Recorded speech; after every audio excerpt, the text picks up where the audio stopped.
kutoa jicho. Sema tena, kikao cha wanaume kinasema, kikao cha wanaume kinasema, ni jambo zito hili, simama. Unakaaje jambo zito hivi la jicho?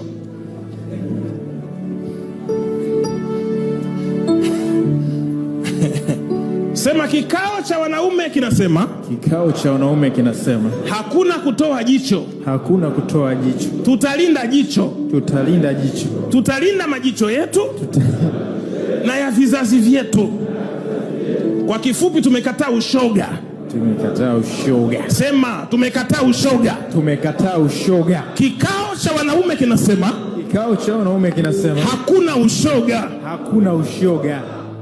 Keti nikuchane live hapa sasa.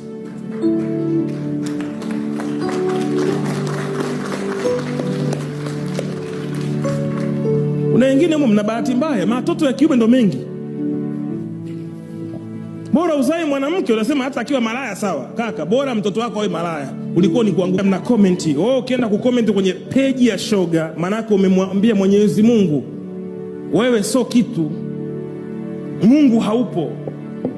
Mtu anajifananisha kama mwanamke, anapaka lipstick, anatoboa hereni, anatoboa pua, anapaka vitu mdomoni, anavaa magauni, anavaa mawigi kama mwanamke, anafanya hivi, anachamba watu. Nyinyi mnamsupport. Wallahi na hapa nikiapa hivyo nimemaanisha, kwa sababu hata mlevi akikasirika anaongea lugha yake.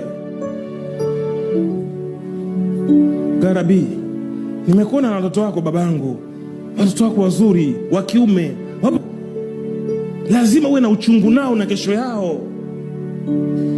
Baba mmoja Marekani kule aliletewa mtoto wake huyu hapa, mzee akaanguka hapo hapo kafu. Ni laanatullah alladhi lahu milki samawati wal ardh. Allah subhanahu wa ta'ala aliangamiza Sodoma na Gomora, watu wanaingiliana. Leo tunaona ni kawaida. Sisi kama wanaume tumejisahau. Tukae pamoja, tuongee kama wanaume, tukemee mambo ya sofa. Hali inazidi kuwa mbaya, tunaangalia kama hatuoni. Hali inazidi kuharibika, watoto wetu wanaharibika, jamii na maadili yanaporomoka, ni kama vipofu, hatuoni. Kila mtu iko kimya, wanaogopa kufa, wanaogopa kuuawa. Mimi Allahu yaalam, Mungu ndiye mwenye kujua maisha yangu mwisho wake, lakini siwezi kuacha kuongea ukweli, kwa sababu hakuna mtumishi wa Mungu anayeishi maisha marefu.